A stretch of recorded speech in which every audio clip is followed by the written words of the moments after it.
칼빈의 기독교 강요를 생각하는 중에 있습니다. 기독교 강요 제2권 13장 오늘 우리가 나아갈 범위가 되겠습니다.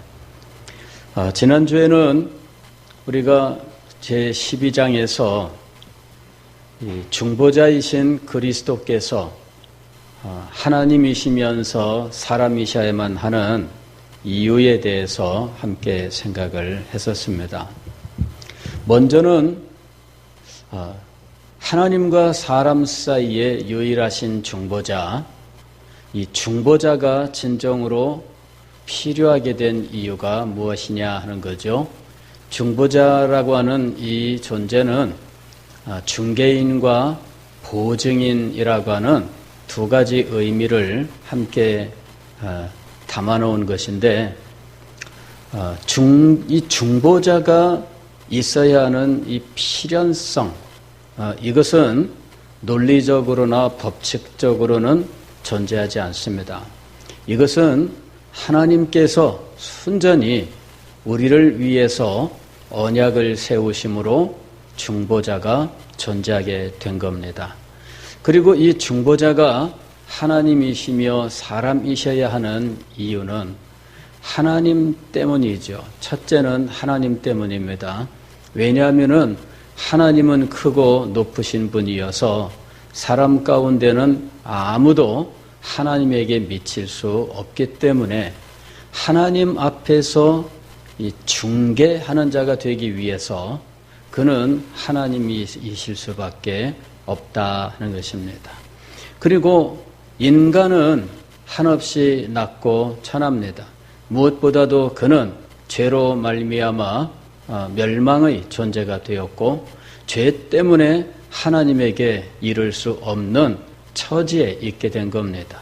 아니, 인간이 죄를 전혀 갖지 않았던 때일지라도 하나님에게 직접 나아가기에는 지극히 부족한 존재라는 것이죠. 인간이 아무리 자기 자신을 크고 높은 존재라고 자부할지라도 하나님 앞에서는 아무것도 아니에요. 우리가 오늘 이거를 분명히 알아야 됩니다. 어떤 사람이 부자라고 평소에 참 자기가 가진 것들을 자랑을 했는데, 그러나 이 부자가 재벌 앞에 가면은 어떻게 될까요?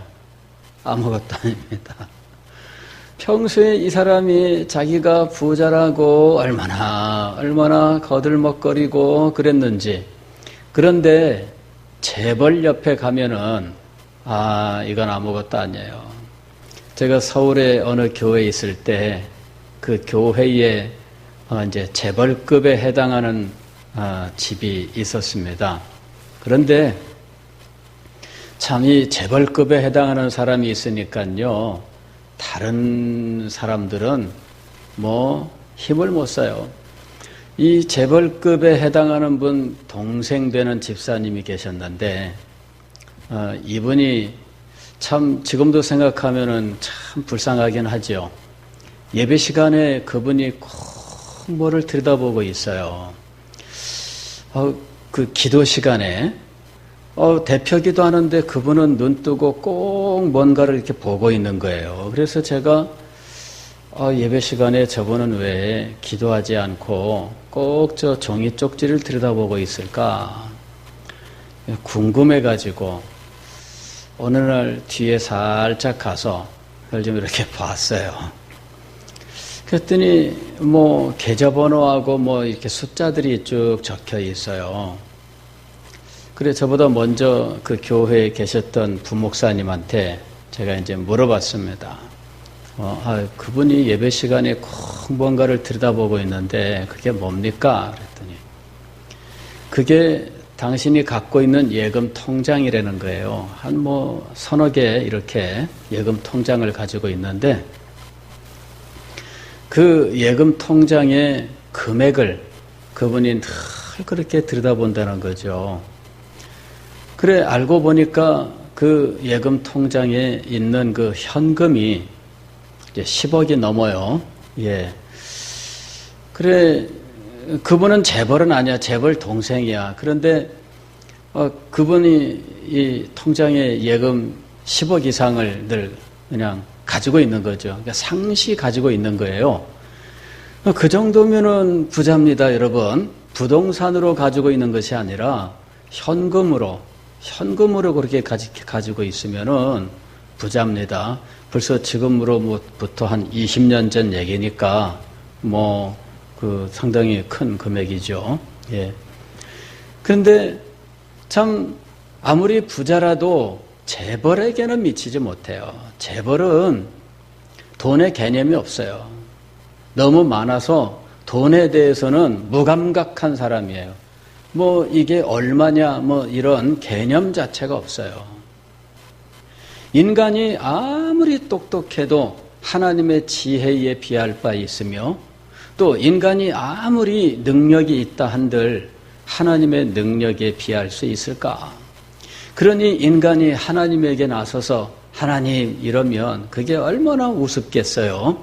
그러니 하나님과 사람 사이의 중개인으로서 하나님과 함께 하실 수 있는 거룩하고 영광스러운 분이 계셔야 하는 것이 합당하다 하는 것입니다. 그래서 중보자는 하나님이셔야 했다 하는 것이고요. 둘째로 중보자가 인간이어야 하는 이유는 인간의 이 비참함, 그가 처해 있는 이 죽음과 죄의 문제, 그의 연약함, 그의 이 불쌍한 모든 것들을 자신의 것으로 우리에게 채우시기 위하여 그분은 진정으로 인간이셔야만 했다 하는 것입니다. 인간이 아니면은 자신의 것을 우리에게 주실 수 없어요. 주신다 할지라도 진정으로 우리의 것이 되지는 않습니다. 그래서 중보자는 반드시 인간이어야만 한다 하는 것이에요. 그래야 그 크고 높고 아름다운 것들을 우리에게 주실 수 있는 거예요.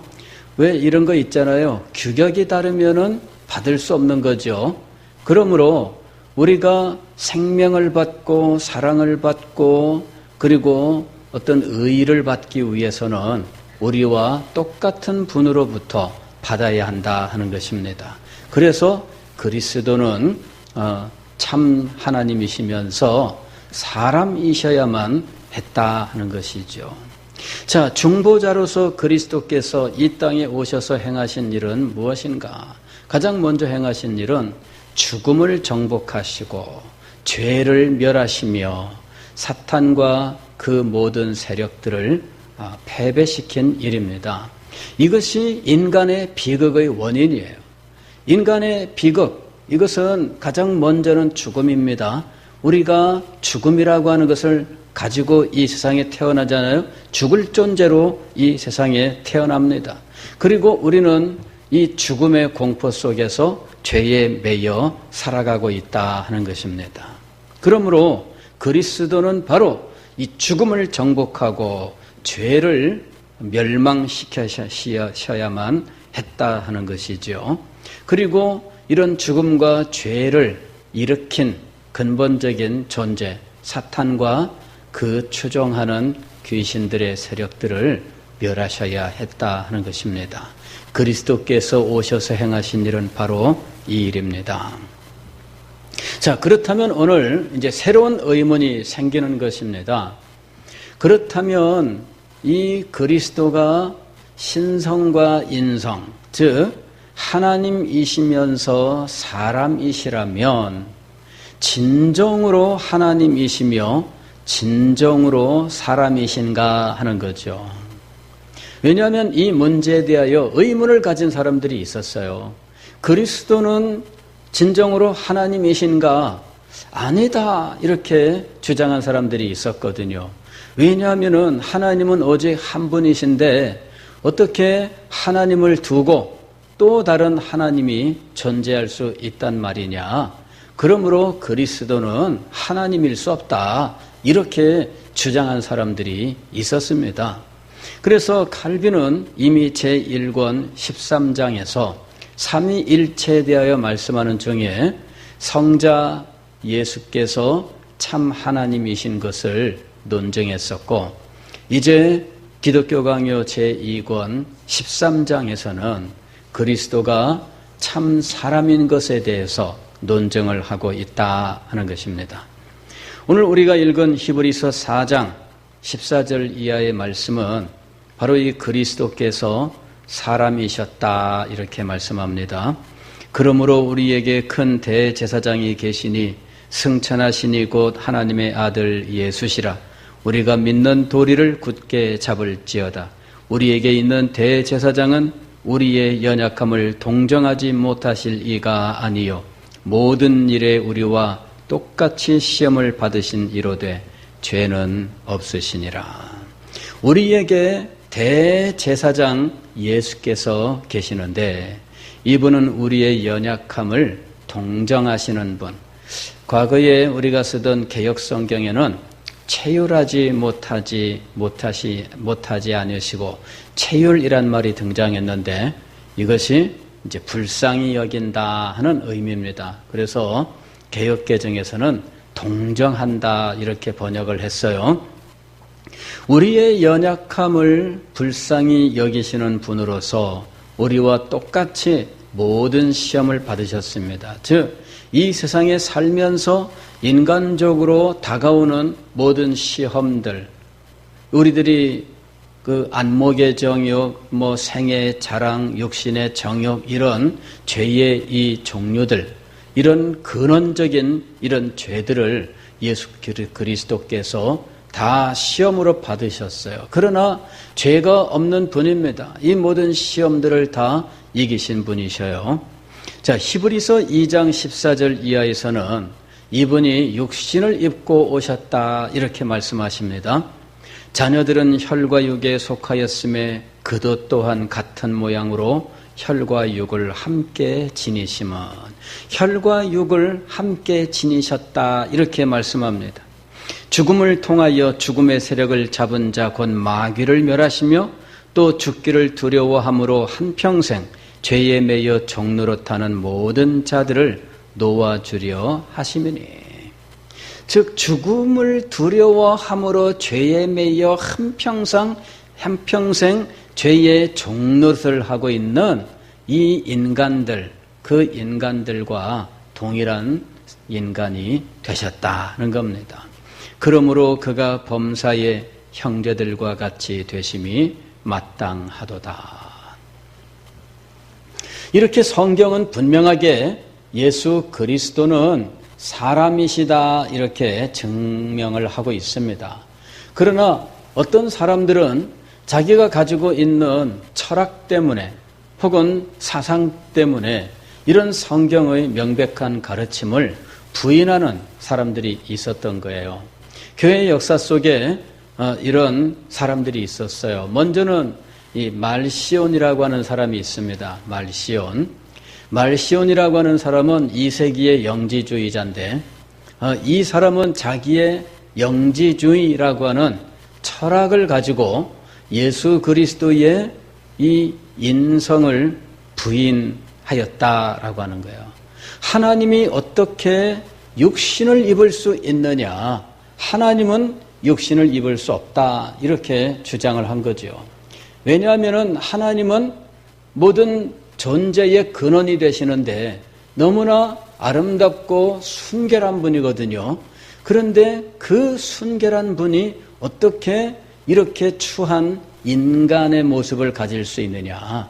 그거는 불가능하다 이렇게 생각하는 것이죠. 그것은 영지주의라고 하는 철학의 원리예요. 영지주의의 철학의 원리는 하나님이 계시고 하나님이 자기의 존재를 이 세상에 나타내는데 그 존재를 나타내는 방식은 마치 샘이 흐르는 것과 같은 방식으로 자기의 존재를 나타내는 거예요. 그래서 이 존재로부터 멀어지면 멀어질수록 하등한 것이 되고 추하고 부족한 것이 되는 거예요. 인간은 이 하나님으로부터 멀리 떨어져 있는 존재이거든요. 그래서 원래 하나님으로부터 나오긴 나왔지만 그러나 하나님의 본체로부터는 너무나 멀리 떨어져 있기 때문에 하나님과는 함께 할 수 없는 존재가 되었다는 거예요.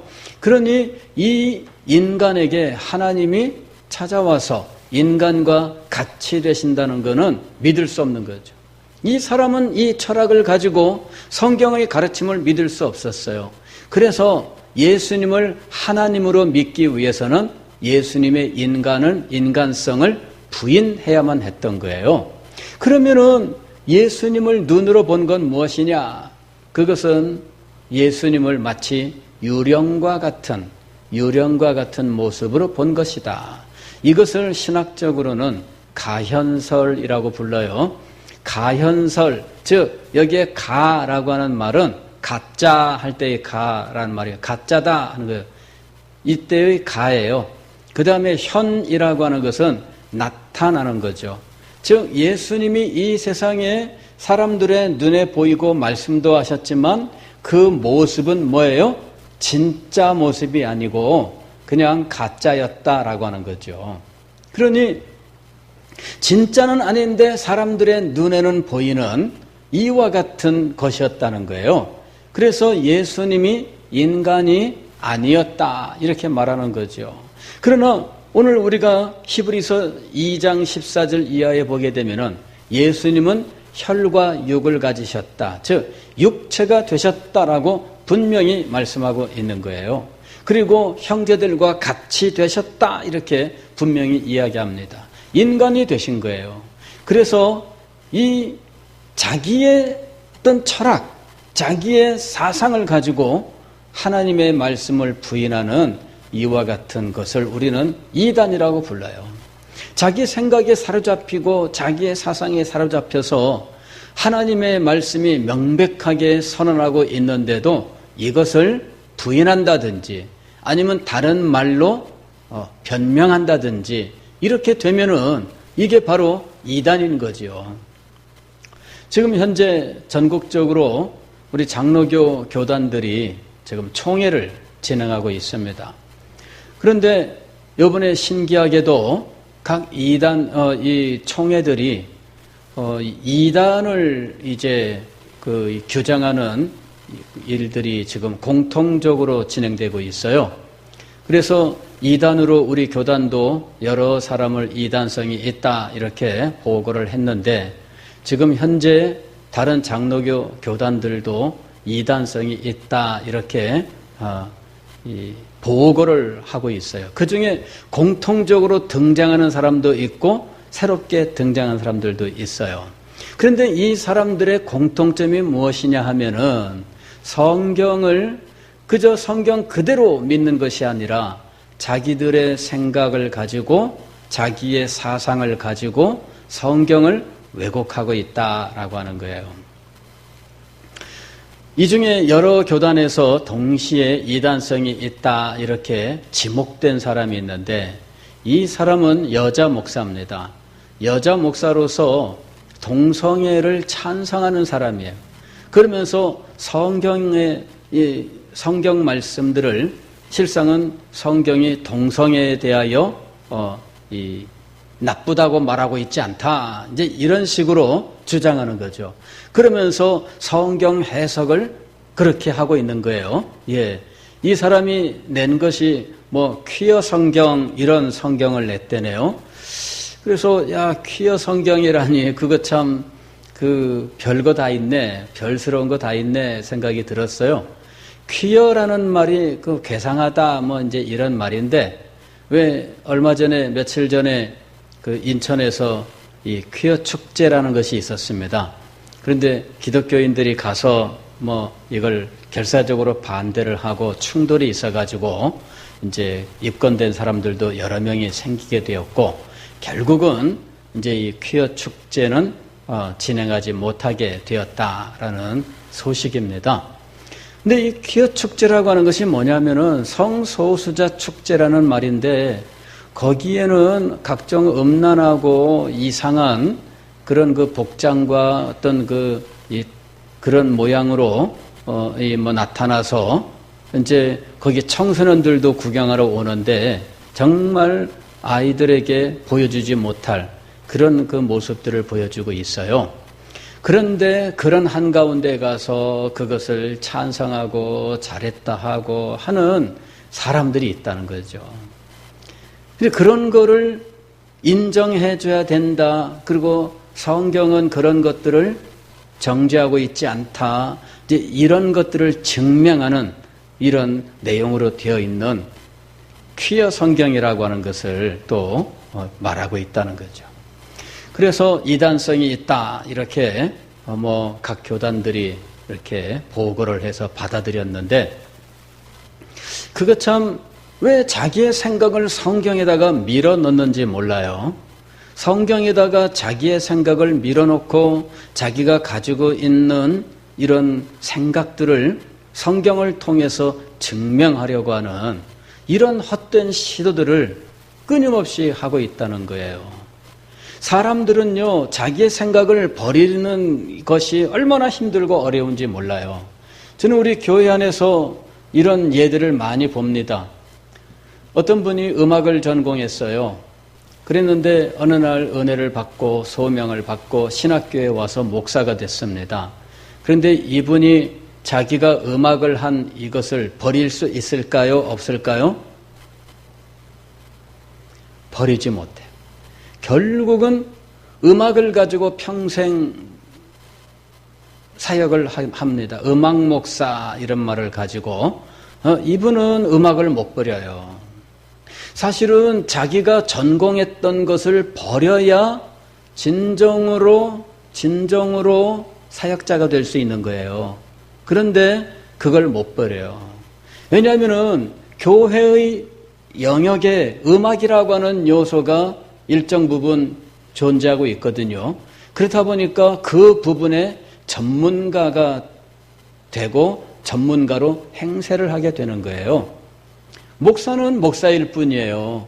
그런데 이 목사로서 음악이 자기의 전공이고 음악을 버리지 못하는 이제 이런 모습들이 있는 거예요. 어떤 분이 무용을 했습니다. 그 무용을 했는데 무용을 못 버리는 거죠. 자기의 전공을 버리지 못하는 한 진정한 사역자가 되는 것은 힘들어요. 저는 자기의 전공 때문에 자기의 사역을 못하는 이런 경우들을 많이 봐요. 목사가 되기 전에 무슨 직업을 가졌었느냐. 근데 목사가 되고도 그 직업을 못 버리고 있는 사람들이 굉장히 많아요. 경영하던 사람은 목사가 돼서도 경영을 하려고 해요. 자기가 어떤 직업을 가지고 있었느냐. 목사 되기 전에 직업을 가진 사람은 나중에 결국은 그 직업으로 돌아가요. 이 목사가 되기 전에 어떤 사상을 가졌느냐. 결국은 그 사상으로 돌아가고 마는 거예요. 그 사상을 버리지 않고 성경을 자기 사상으로 다시 재조립을 하는 이런 일들이 얼마나 많은지 몰라요. 어떤 분들은요, 목사 되기 전에 산에 올라가서 돌을 닦던 분이 있었어요. 그래서 얼마 전에 제가 그런 분들을 만났는데 산에 올라가서 돌을 닦고 있었던 거죠. 이래가지고서는 산에 가서 이런저런 그 돌을 닦는다고 이 무술도 하고 뭐도 하고 이제 그런 거 한 거예요. 근데 참 예수 믿고 소명 받고 이제 내 모든 것 다 버리고 주님을 위해서 헌신하겠습니다. 이제 나는 없고 즉 주님만 있습니다. 그리고 이제 왔는데 목사가 되고 나니까 이제 다시 돌아가는 거예요. 도 닦은 목사님이 되는 거예요. 여러분 이게 얼마나 위험한 일인지 몰라요. 그걸 다 버려야 됩니다. 과거에 이 유학을 공부한 분들이 목사님이 됐어요. 그러면 이분이 나중에 어떤 목사님이 될까요? 유학자 목사님이 되는 거예요. 노노, 맹자 이거 줄줄줄 읊으면서 이제 유학자 목사님이 되는 거예요. 여러분, 자기의 생각과 자기의 사상, 자기가 예수 믿기 전에, 그리고 자기가 진리의 깨달음을 얻기 전에 했었던 모든 것들을 다 버리고 정말 진리를 그대로 받아들일 수 있어야 되는 겁니다. 근데 그걸 못하는 거죠. 교회 역사 속에 이런 일들이 계속해서 있었고 오늘날도 우리 주변에서 이런 일들이 있어요.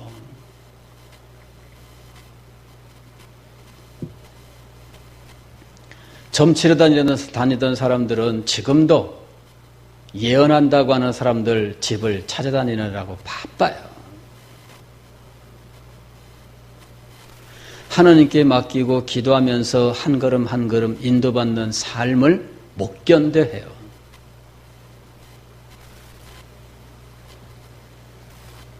진정으로 은혜를 받고 진리를 깨닫게 되었다면 그 이전에 자기가 알던 모든 것을 다 버려야 됩니다. 다 버려야 돼요. 과거에 성경에 보면은 시몬 마구스라고 하는 사람이 등장합니다. 이 시몬이라고 하는 사람이 이제 빌립이 이적 행하는 것을 보면서 이 사람이 빌립을 따라다녔어요. 그러더니 빌립이 이제 안수함에 성령이 임하는 모습을 보면서 돈을 가지고 와서 빌립에게 내놓고 그거 저에게도 그런 능력을 주세요. 이렇게 사정했습니다. 빌립이 쫓아냈습니다. 근데 이 사람은 왜 돈을 주고 그 능력을 사고 싶었을까요? 자기가 마술사로서 사람들에게 군림하던 것을 지금 똑같이 하고 싶어서 그랬던 거예요. 이 사람이 진정으로 예수님을 믿었을까? 이 사람에게 참된 변화가 일어났을까? 그렇지 않습니다. 자, 이제 또 다른 예수 그리스도의 인성을 부인했었던 또 다른 이단이 있는데 이 마니교도들이에요. 마니교라는 것이 있었어요. 우리는 오늘날 마니교에 대해서는 별로 이렇게 아는 바가 없습니다. 한때는 로마의 영토 내에서 굉장히 융성했지만 그러나 이 마니교는 이상하게도 그 모든 자료들이 다 소실되었습니다. 그래서 마니교에 대해서는 우리가 아는 바가 많지 않아요. 단지 마니교도로서 오랫동안 깊이 마니교를 공부하고 정통했었던 어거스틴을 통해서 마니교에 대하여 일부 내용들이 우리에게 이제 전해져 올 뿐입니다. 근데 이 마니교도들이 예수님의 인성을 부인했어요. 왜냐하면 예수 그리스도는 천상적 육체를 가지고 있다 이렇게 이야기하면서 우리와 동일한 인간이 아니다 이렇게 이야기를 한 거죠. 그러나 성경은 예수 그리스도가 분명히 인간이다. 그리고 우리와 동일한 인간이다. 이것을 말씀하고 있어요. 다만 죄는 없으시니라.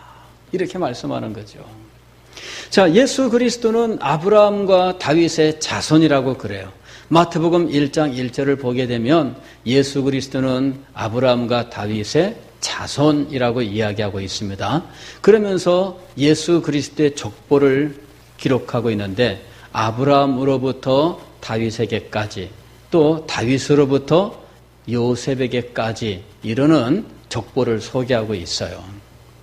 자, 여기 이 족보가 목표하고 있는 것은 무엇이냐면은 예수 그리스도는 다윗의 자손이다라고 하는 것을 나타내고자 하는 것이에요. 결국 예수 그리스도는 다윗의 자손이라고 하는 의미는 무엇이냐면 하나님께서 다윗에게 약속하셨던 네 후손입니다. 네 후손. 영원한 왕이 되는 후손에 대한 약속이 있어요. 그 다윗의 언약에서 약속한 그 후손이 바로 예수님이다라고 하는 것을 이 족보를 통해서 증명하고자 하는 것이죠. 또 아브라함에게도 하나님께서 너와 네 자손에게라고 하면서 자손의 약속을 주시는데 그 자손이 바로 예수님이시다라고 하는 것을 말씀하기 위한 거예요. 그 다음에 예수님의 족보가 누가복음에 또 한 번 등장해요. 그런데 이 누가복음에 나오는 이 족보는 마리아로부터 시작해서 거슬러 올라갑니다. 마리아로부터 거슬러 올라가서 다윗과 아브라함과 마침내는 아담, 그 다음에 아담 위는 하나님이시니라. 이렇게 족보가 끝나고 있어요. 즉 예수 그리스도는 마리아로부터 시작을 해서 다윗과 아브라함과 그리고 아담에게까지 이르는 참 사람이다라고 하는 것을 이제 증명하고 있는 거예요. 예수 그리스도는 사람이셔요. 왜 예수 그리스도의 이 참 사람 되심을 우리가 이렇게 강조해야 되느냐 하는 거예요.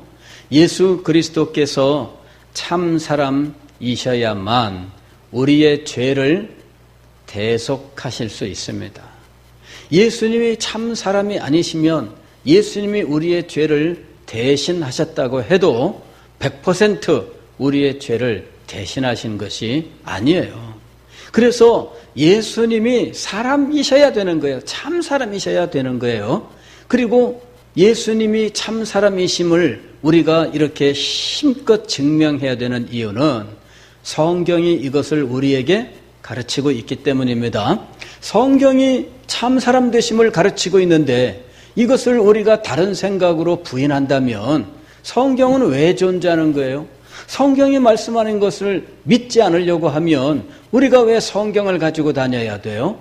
왜 성경을 하나님의 말씀이라고 믿어야 합니까? 성경에 말씀하고 있는 내용을 우리가 그대로 믿어야 하기 때문이에요. 그래서 예수님의 참 사람 되심은 우리가 힘껏 증명해야 되는 사실이다 하는 거예요. 예수님은 참 사람으로서 죄가 없는 분이십니다. 모든 일에 우리와 똑같이 시험을 받으신 이로되 죄는 없으시니라. 왜냐하면 죽음의 죄값을 치르고 죽음으로 끝나버려서는 안 되기 때문이에요. 먼저는 예수님이 죄가 있다면 죄인을 대속할 수 없어요. 왜냐하면 예수님 자신도 죄인이니까. 죄인이 죄인을 대신한다는 것은 있을 수가 없습니다.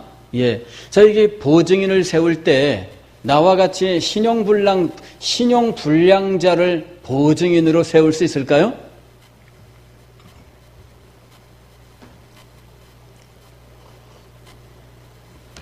그런 일은 없습니다. 예.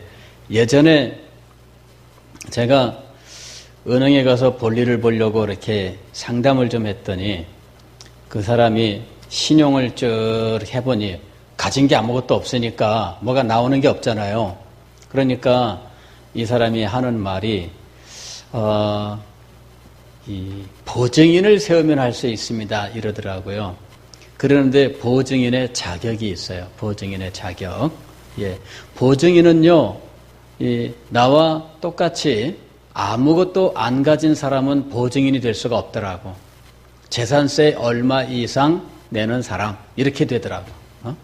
재산세 얼마 이상 내는 사람 이게 자격이에요. 예, 그래야 보증인이 될 수 있는 거예요.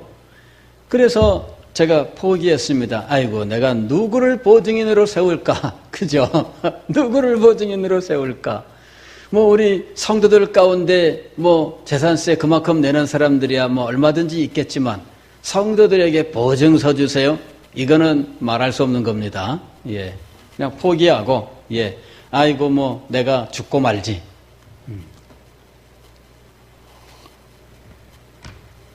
보증인은요, 똑같으면 안 돼.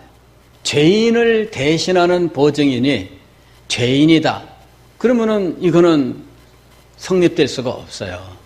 예수님이 죄인을 대속하시는 분이 되시기 위하여 반드시 죄가 없는 분이셔야 했던 거예요. 그래야 죄인을 대신할 수 있습니다. 그래야 죄값을 갚을 수 있는 거예요. 죄가 없으신 분, 또 이분이 하나님이셔야 되는 이유는 죽음에 우리를 대신하여 죽고 난 이후에 죽음에 완전히 져서 더 이상 아무것도 존재하지 않는다면 우리는 그분으로부터 그 영광스러운 것들을 받을 수가 없어요. 그래서 그리스도는 반드시 하나님으로서 죽음을 이기고 살아나셔야 했던 거예요.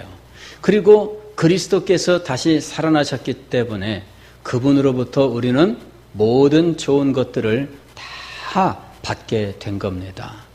예수 그리스도, 그분에 대해서 우리가 잘 알아야 합니다. 우리가 믿는 우리의 구주 예수 그리스도를 잘 알아야 우리의 믿음이 진정으로 능력 있는 믿음이 되는 거예요. 예수님께 대하여 잘 알지 못한다면, 막연하게 그럴 걸 정도의 지식만 가지고 있다면 우리의 믿음은 언제든지 흔들리게 되어 있어요. 우리 주변에는 우리의 믿음을 흔들려고 하는 수없이 많은 이단 사설들이 우리를 유혹하고 있습니다. 그래서 이런 이단 사설들로부터 우리의 믿음을 분명하게 지키기 위해서는 확실하게 알아야 되는 거예요. 그리고 확실하게 알아야 그 지식으로부터 모든 풍성한 것들이 우리의 마음속에 차고 넘치게 되기 때문입니다. 오늘 우리는 참 사람이신 예수 그리스도에 대해서 함께 생각을 했습니다. 예수 그리스도는 사람이시며 또 동시에 참 하나님이시다라고 하는 이 성경의 가르침을 굳게 믿고 우리 구주를 끝까지 신뢰하고 의지하는 우리가 될 수 있기를 주의 이름으로 축원합니다.